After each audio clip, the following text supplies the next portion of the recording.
Welcome to Psychic Holistic Spotlight. I'm your host, Josie Way, and co-hosting with me tonight, I have Kathy Medeiros and Bill Hannon, and I'm thrilled to introduce you to our guest, Ken Freschi. I met him at a wonderful conference that Roland Comtois had, and he said, "Would you like a book?" And I've read most of the book, and I can't wait to read the end, and I can't wait to read the next book. He's a mechanic by trade who's been inspired to write spiritual messages. Tell me where it all started. Well, it started, I could go back to the ancient history with my children when they were born, but they brought us on a path of seeking out naturopathic doctors. And when you get into naturopathic doctors, you get into, acupuncturists, energy workers, and things like that. Well, my wife, we got a good results with that, and my wife became interested in becoming a Reiki practitioner.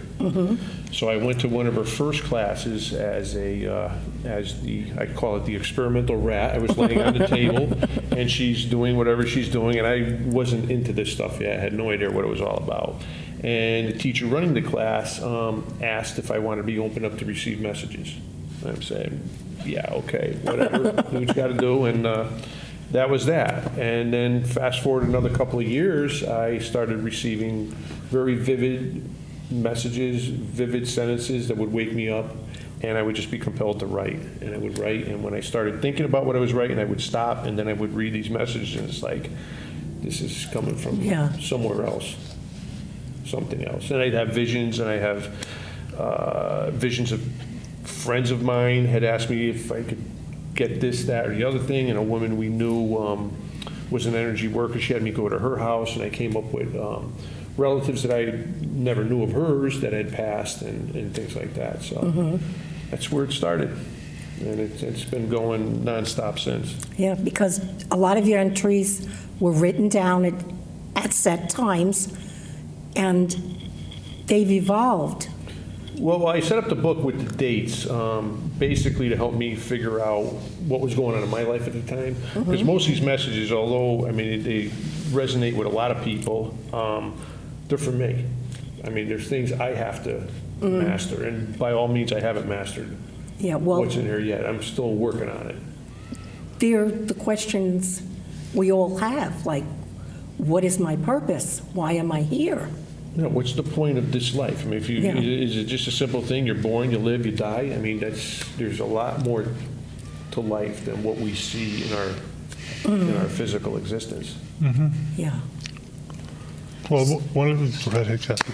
So I was just wondering, though, do you do a lot of the mediumship too outside of the books, or is this mostly just the writing? I don't consider myself a medium.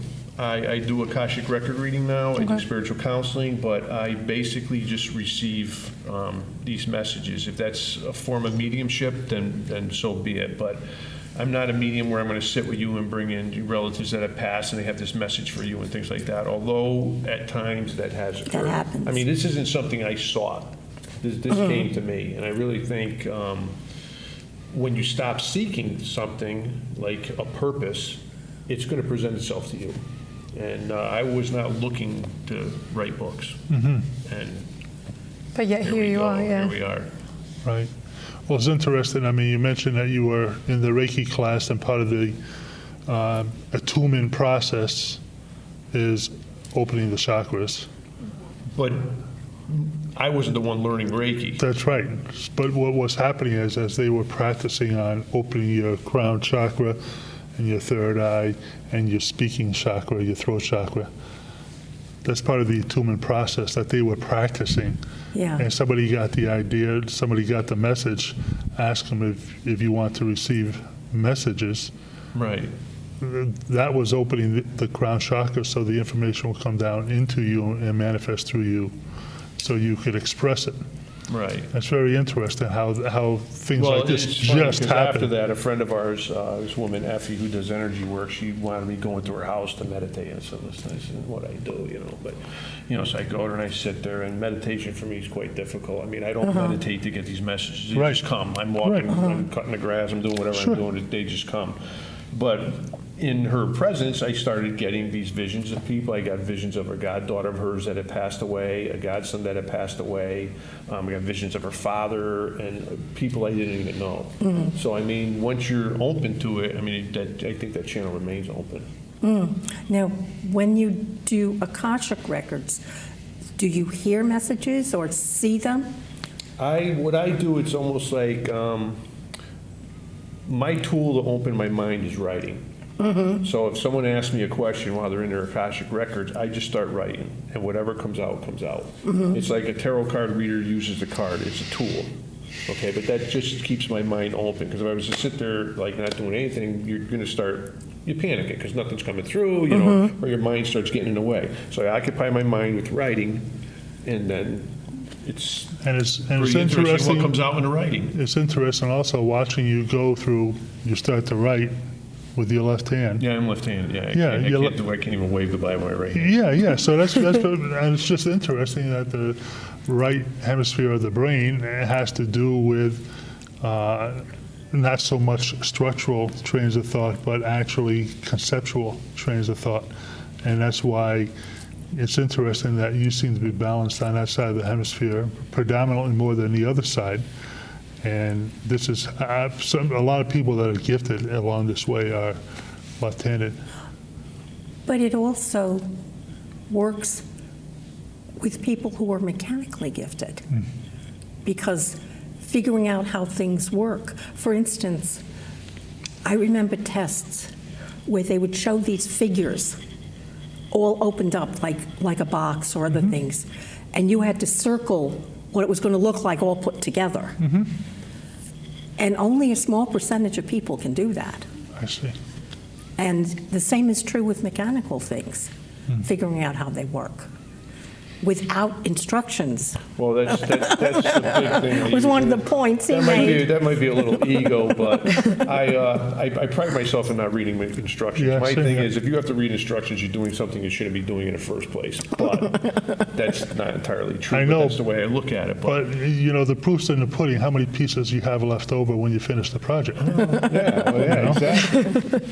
But I was told, I had a message, and I think it's in the first book, where they said that, you pride yourself in not needing instructions, but we have now given you instruction on how to live your life. And not necessarily what to do, but how life works. And that was the thing that intrigued me most about mechanics, be it a machine, a tractor, a car, whatever. I don't care what it does. I was more interested in how it works. And now I'm getting clarification of how this life works. What's this all about? Now, talk about these books a little bit, though. Is this the first one that you wrote? This is the first book. Okay. Now, how long did it take you to start writing that one, to put everything together? I wrote the book in a matter of months. The messages came over the course of a number of months. Oh, okay, so you had the years. And information already. right now, I have a year and a half, 2 years worth of messages piled up for a third book. Sounds like Roland. Maybe. Roland Yeah. is the one, he was the guy who first saw these messages. I brought them to him because I thought, what's going on? Where's this stuff coming from? I say, Roland, what do you think of this stuff? And he looked at it, he was moved. He makes me cry like a 2-year-old when he does this thing, you know what I mean? I'm like, he said, you got to do something with these. You got to put them in a special place. You got to get a special book, write them out. Because I had them on scrap pieces of paper, napkins. I had stuff. And I still have all the originals, but Right. I put them into the computer and just turned it into a book. Yeah. So there are a lot of people in my life that pushed me with the book. He started it. Effie Rice, the one who did the Reiki, she really, I think, opened me up even more to this stuff. And then I'm a practitioner at the Healing and Harmony Center in Glastonbury, Connecticut, and the woman who owns it, Priscilla Bankston. I mean, I went in for a free healing night under duress. My wife wanted to go up there, and she picked up right away that I had written books. She's going to help me with them, and she's the one who really gave me the kick in the shorts to get out there and go to fairs and get my name out there. And So Spirit was definitely pushing you to do this. they were lining Yeah. up the people to push me to do it. You know, Yeah. we couldn't avoid it. Yeah, well, And then I ran into you. we and it's can't like, we can't all do it ourselves, I recently got a message that, because I don't charge people for some of the stuff I do, and Spirit says I should, that I need a manager. Well, And the these charging other aspect people to do what you became do, managers. I mean, you feel it's a gift of yours, and you don't want to charge because you're just sharing the gift. But there's an energetic exchange there. Yeah, and I somebody puts, understand. if they pay for it, they put value on what you did. Yeah. If not, they minimize what you've done for them. Yeah. But you're going to be. We are guided to our purpose. Yeah. If we get out of the way. Right. Yeah. We spend too much time seeking what we think our purpose is, and we have multiple purposes, Right. and they're not all Yeah. big grandiose things. Oh, no, some But of if we them get are out of just the way, be it just- nice to our neighbors, you know? Your purpose could have been to be nice to a cashier in a grocery store one day who was having a bad day, and just something you said to her made a difference. That might have been one of them. But it's your purpose will find you, and everything will line up exactly the way it should be. But you do have to seek it. You know, you can't have to be hide, you open can't to it. stay, You you have to can't just ask for hide at guidance, home and ask and expect it to Oh, come no, to you you. have to step out into the universe. It's not like you sit home and everything's going to come to you. No, you can't- step out and go about your You can't sit life. up on the mountain anymore and ask for divine guidance. No, Because not at all. who would you give it to? But You know, the point of it is to give it to others. you have to go about your daily life and place yourself in a position of acceptance for everything, every event that comes into your life. Because every event that comes into your life has a purpose. There's a message in it. There's a lesson, for lack of a better word. There's something in it that you have to experience in that. Yeah, that was the word Okay. you used more than anything, an experience, Right. you know. Because and- people say we're here to learn, and we're really not here to learn. I don't really believe we're here to learn anything, because if you believe in your soul and you believe in a higher self, you're all-knowing. Yeah. We're here Right. to remember who and what we really are, but we get Yeah. wrapped up in our daily life. We get wrapped up in going to work, coming home, going to work, getting the kids, doing this, doing that, and that's just what we've created our Yeah. lives to be. I mean, it's an important aspect of our life, because we're guiding other souls, our children, to here or there, Yeah. wherever, but it's not the end all. There's more to it. No, some of us are here to experience simple family life because maybe we've never experienced that before, and being responsible for ourselves and others. What a lot of us are here to experience is how to take care of ourselves, Yes. how to love ourselves, how to forgive ourselves, and then reach out to others. Well, that's the biggest Because there were concept so in the many first people, book. there were so many people that have had lives of servitude, forced servitude of some sort, practically slaves, you know, or women were chattel. Sure, sure. They were considered possessions. They just had to do what they were told to do. And taking care of themselves wasn't one of the things they were told to do. No, absolutely So a not. lot of And we're people, taught that even now, to do for other people, Oh, you know, yeah. sacrifice for yourself, but by being a little selfish, and not in the ego sense, but selfish for yourself, where you take care of yourself first, you could be much better for everybody else Mm-hmm. around you. I mean, it's like a well. It keeps giving up water. Eventually it's going to dry up, and now you're doing Yeah. things out of resentment, guilt, whatever. Yeah, we have to And find that's that not what it's balance all in about, everything, right. yeah, the give and take. because the lessons that, and the learnings and experiences that people had in ancient times are different than our times. We're moving fast. There's so many different things. There's a lot so going many on right now. Lots- People have so much bombarding them with free will and choices. It's so different from the lack of choice. That's the where bulk you of have to have population- some concept in your existence of what is going to be your rudder, what's going to be your moral compass. Yeah. Now, if you want to use religion as a moral compass, that's fine. But if you use religion to guilt, to control, Mm-hmm. to judge other people, that's not what religion's all about. And this goes beyond religion. I'm not picking a religion over Right. another. Yeah. Although people say this has a Christian slant to it, I think messages and the other side is going to communicate to you in a way you're comfortable with. Yeah. If I was Jewish, you would have a Jewish slant. I was brought up Catholic. It's going to have more Christian slant. And I had a guy who was 86 years old, a Jewish ex-prosecutor, said, it's like you wrote this book for me. Yeah. And I'm thinking, what? No, Well, you know, it's much more universal slant. But I have to say, I was raised Jewish.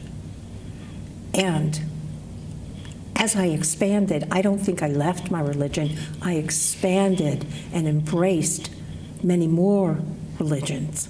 I embraced the truth that I saw in many religions. But when I recognized that there was so much truth in all of the religions, I realized I went beyond where I was. And this book goes beyond religion to spirituality. And the core of spirituality, what the divine expects from us is love, remembering who we are, And understanding. and forgiveness.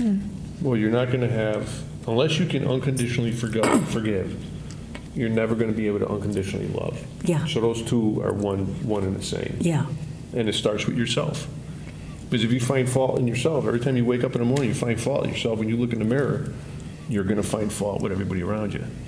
And don't think I go around thinking the whole world is because No, I definitely have none an of issue us- with that myself. But, you know, None of us- we're a work in progress. And like it says, one of the messages says he doesn't expect perfection in results. He Yeah. expects perfection in effort. in trying. So at least you have the awareness now of when you're doing it. Yeah. And that's the important thing. Do you find your messages like specific to like a kind of people, or just like general for everyone that can take something away from the messages? What do you mean, a kind of people? I think it pretty much covers anyone. I mean, I had a 13-year-old kid come to a book signing because he read it and he dragged his mother there. And then I Okay. had that older guy, and then I had people who. So it talks to everybody. I think it does. I think everybody Okay. can find something. But, you know, there's a thing, there's an aspect of organized religion that's not answering a lot of questions for people nowadays. No. There's a generation of people out there that organized religion doesn't fit into their life. And, Yeah. you know, that may be good, that may be bad, but they're not going to be told, you got to do this, you have to do this. And they're not, and this is where I think they could find some type of. Yeah. A friend of mine from work, when he asked me about Judaism and a lot of things, he said, I have to ask you a question. I probably shouldn't ask this, but I'm going to anyhow. Without the understandings he had from Christianity, how are you good? How do you stay good when you don't have these other deterrents? And I hadn't thought about that, and I realized afterwards I had an answer. Because being good feels right. You want to be good. I mean, Yeah. it's like when you're younger and you're brought up in a particular faith. I mean, you do this or else. You do that or else. You're being guilted into doing something. You're not doing it because genuinely you want to do it. That's why we have free will, and this whole life is about choices. We can make a choice. And there really isn't good or bad in the world, there just is. So the choice you make, it is. It could be good, it could be bad, it could be whatever it perceived Sure. to be, Sure. but ultimately it Well, serves a purpose. good or bad, it's usually a judgment on your own part. Exactly. You're evaluating Yeah. yourself and whatnot, but what's actually happening, and how I see things coming about is when you're being good or bad and you're interacting with people, you're getting responses from them. And so how they respond to your actions, to your attitudes, to how you're presenting yourself is a learning process for them as well. Or, as you say, not so much a learning process, but an experience. And are not the people we interact with mirrors for ourselves Yeah. in a lot Yes. of cases? In many cases. So- Right. In many cases.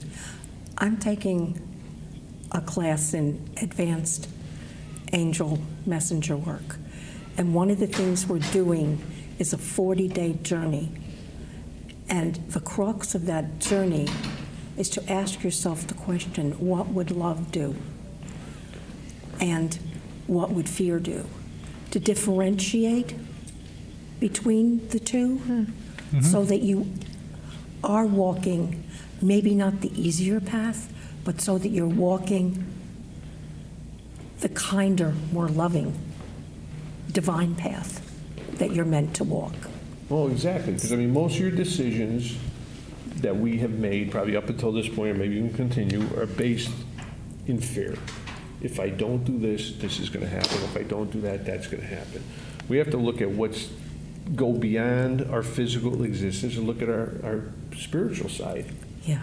And there is no right or wrong on the spiritual side. There just is, and we have to, embrace that spiritual aspect of ourselves.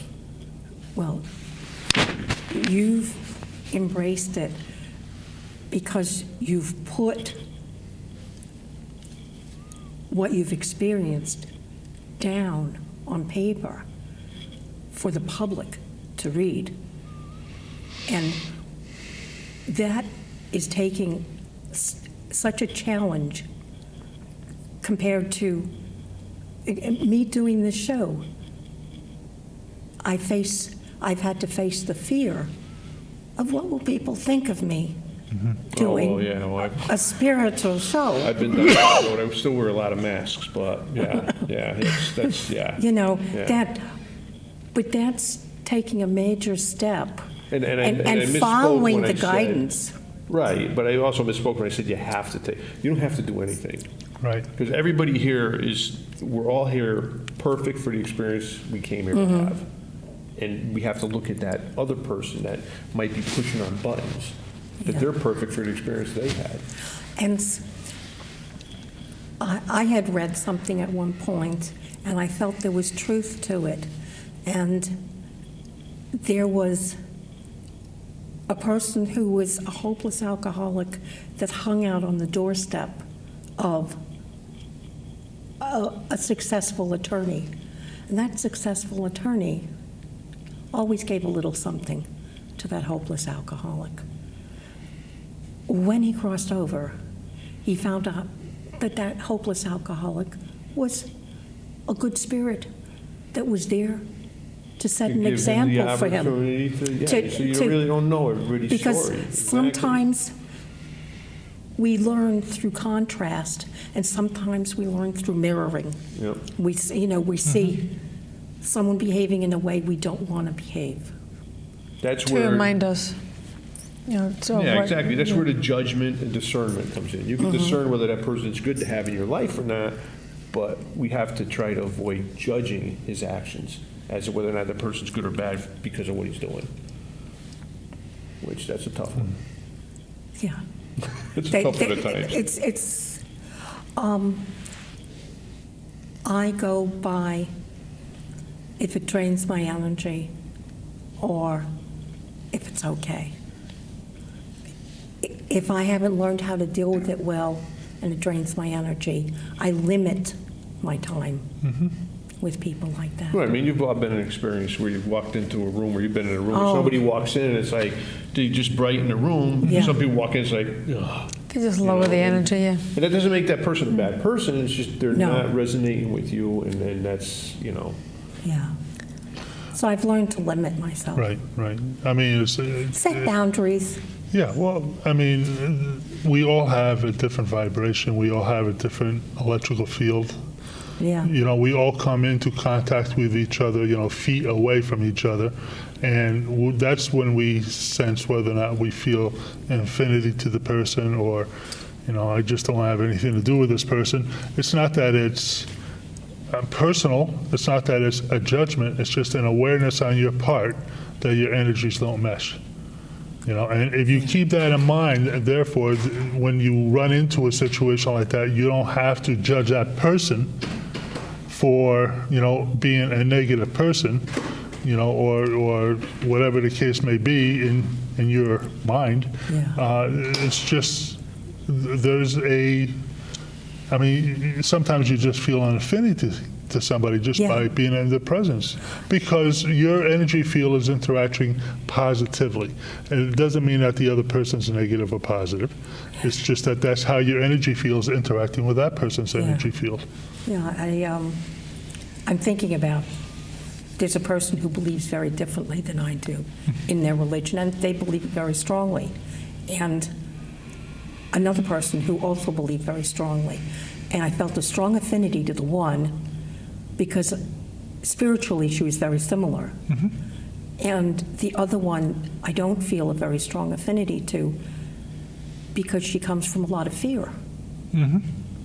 And there's a big difference. Well, sure, of course, that is shutting down the flow of their energy, and therefore, you're picking up on that because you can sense it in their field. Well, Without judging, it's just you're aware. We recently laughed. She is ordering some special tapes on how to pray better. We can joke about stuff. Yeah, right. And I said, I suppose you'll be praying for me. She said, yes, I will. That's great. That's great. I said, well, I'll pray for you too. I was just going to ask you about that too. Yeah, that we all find there are many paths to the one, Right. That one source, divine. yeah. There's a lot, like I always say, there's a lot of different ways to drive to Los Angeles. You're straight through, Yeah. or you could Yeah, wander around meander. city. Or, right. yeah. Yeah. In my life, I've meandered quite a bit. So Ken, So where do tell you me see about this? the second where- book. I was just going to say, well, I just want to know where do you see this taking you here on in? I don't know, but I feel obligated to write it out and continue on writing them. The second book, the message, first book is a little basic. The second book gets pretty deep, and the third one, you're getting a little more evolved. The messages where you really, I got to read them over, like, what the heck are they trying to say in this? And but it continues on the same format. I mean, the third Yeah. book, I really don't know how I'm going to set it up, if I'm going to set it up the same way. I've been waiting for a little clarity on that. But I did get the title for the book, and Life is Simple. And that is basically, life is simple. We overcomplicate it. Basically, we have to remain Sure. in a place of acceptance for what's going on around us, what's coming into our experience, accept it, be at peace with it, and that's how you find peace. And sometimes be very pleasantly surprised at the way things work out. Yeah, if you just trust the process Well, I of mean, yeah, if going you through look back in your experiences. life, you see where all the little stones fell into place. Yeah, Yeah. You know, yeah, it made things a get set up perfect for path. you. Okay. So, do you find that, like, looking back at the experiences, that they kind of like they were supposed to happen, even though we do have the free will in the process of it? Oh yeah, but you're when you do look back, you see where everything fell right into Yeah. place. I mean, just how I met my wife, the whole how that started. I mean, it just and it went from there. And you look back, all this happened to get me to where I am Yeah. now. No, you didn't need too many messages about your wife, right? I mean, No, I need a little prodding there too. I wasn't realizing I was getting messages though. That's what prodding. I was definitely a control freak. Yeah. It's amazing how much we let go. The more we trust, the messages we get and the guidance. I haven't worked in 2.5 years, sold my business after 25 years, and I was basically told to do it. It's not resonating with me anymore. Yeah. And that's a whole other story in itself, how that came to be. Yeah. And Well, what I wanted to say was thank you for being Thank you. here. And we only have a few minutes. I want to thank our audience for watching us. Thank you for joining us again. And thank you, Bill. Thank you, Kathy. Thank you, Ken. I did want to say one other thing. A lot of people have read the Conversation with God series. And they might say, oh, this is just another book about messages from God. It's not. It's well worth reading. It's a lot. I'm not It's more claiming to- instructional. Yeah, I'm not claiming to have I really don't know who's coming through with some of these messages, many of them. Yeah. Some of it's God, some of it's, I don't know who these guides are. And I would love to know, but me trying to figure it out is interrupting the flow. Yeah. So I just got to No, just let it some come of it as is definitely coming from the divine. Yeah. It's, Now, how do people get a hold of you if they want to purchase one of your books? oh, yeah. They're available online through Amazon, through Barnes & Noble, through the publisher Balboa. And the last name is Freschi, F-R-E-S-C-H-I, Ken Freschi. So you can find them. Right. excellent. Thank you. Thank you you. for listening Thank to you. to To the source. guidance.